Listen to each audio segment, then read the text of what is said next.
ఇదిగోండి కొండల్లో నీళ్లు పెట్టాకండి చింత చెట్టు ఎంత చక్కగా చిగురిచ్చిందో. ఈ కుండల్లో వేసిన నీళ్లు ఇంచుమించు 1 వీక్ వరకు ఉంటున్నాయండి.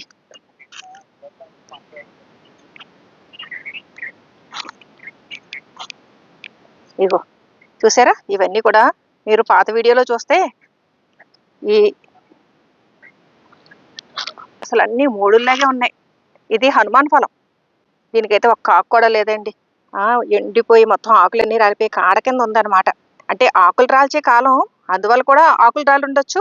కానీ అసలు వాటర్ కింద నీటి శాతం లేకండి ఇంకా అవి ఎండిపోయేలాగా అయిపోయినాయి. ఇదిగోండి వెలగ, ఇవన్నీ చిన్న చిన్న కాడల్లాగా మిగిలినాయండి.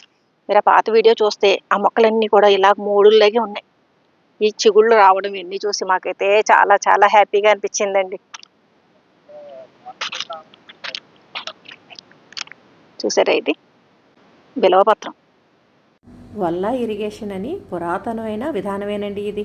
కుండలు మొక్క మొదళ్ళకి వేయడం ద్వారా మొక్కల్ని కాపాడుకోవడం చాలా మాకు లాభదాయకంగా ఉందండి. పెద్ద వీడియోలో మీకు మొత్తం వివరాలు డీటెయిల్డ్గా తెలుస్తాయండి.